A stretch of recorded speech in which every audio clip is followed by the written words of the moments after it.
ایک بادشاہ کو جنگل میں سفر کے دوران ایک سانپ نے ڈس لیا۔ شاہی طبیب اپنی تمام تر کوششوں کے باوجود زہر کو جب بادشاہ کے جسم میں پھیلنے سے نہ روک پایا تو زاروں کتار رونے لگا۔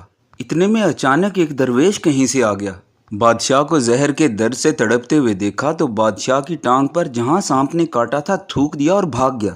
بادشاہ کے سارے ساتھی بادشاہ کی فکر میں تھے، اس لیے دیوانے کی حرکت پر کوئی بھی درویش کے پیچھے اسے گرفتار کرنے نہ گیا۔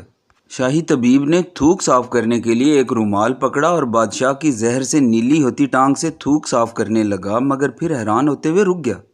اس نے انگلی سے تھوک کو سانپ کے ڈسے پر اچھی طرح مل دیا، جس سے فوراً ہی زہر کا اثر زائل ہو گیا۔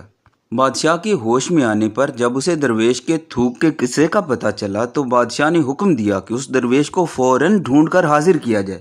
سپاہی چاروں طرف پھیل گئے اور تھوڑی ہی دیر میں درویش کو ایک درخت کے نیچے جا لیا اور پکڑ کر بادشاہ کے سامنے پیش کر دیا۔ بادشاہ نے ادب سے درویش سے کہا، ہم گناہ گاروں کی آنکھ آپ کو پہچان نہ سکی، جس کے لیے میں معذرت چاہتا ہوں۔ آپ سے درخواست کرتا ہوں کہ میری طرف سے یہ قیمتی پوشاک اور عربی گھوڑا قبول کیجیے۔ درویش نے مسکرا کر بادشاہ کی طرف دیکھا اور بولا، یہ گھوڑا اور پوشاک بہت قیمتی ہے، میں یہ پوشاک پہن کر اس گھوڑے کے لیے گھاس کاٹوں گا تو اچھا نہیں لگوں گا۔ بادشاہ نے کہا، آپ فکر نہ کریں، گھوڑے کے ساتھ خدمت گار بھی دیے جائیں گے۔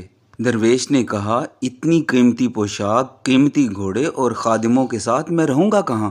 اس دفعہ بادشاہ مسکرایا اور بولا، آپ کے لیے ایک عالی شان رہائش گاہ بھی تعمیر کر دی جائے گی۔ درویش نے پوچھا، اتنے مال اور دولت اور خادموں کے ساتھ اس عالی شان رہائش گاہ میں تنہا رہوں گا؟ بادشاہ نے اپنے ذہن میں فوری فیصلہ کیا اور بولا، حضور، میری بیٹی شہزادی گلنار کی شادی آپ سے کر دی جائے گی۔ درویش بولا، اگر آپ نے میری شادی کی تو پھر میرے بچے بھی ہوں گے؟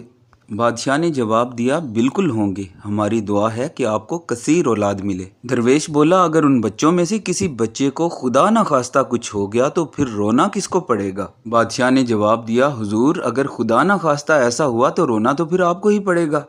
درویش مسکرا کر بولا، اگر یہ سارا کچھ لے کر مجھے رونا ہی پڑے گا تو بادشاہ سلامت، آپ اپنا گھوڑا اور قیمتی لباس واپس لے لیں، میں اپنی درویشی میں ہی خوش ہوں۔ اس کہانی سے ہمیں یہ سبق ملتا ہے، دل اسی سے لگاؤ جس نے دل بنایا ہے۔ دنیا سے لگاؤ گے تو دنیا و آخرت میں ذلت ہی ملے گی۔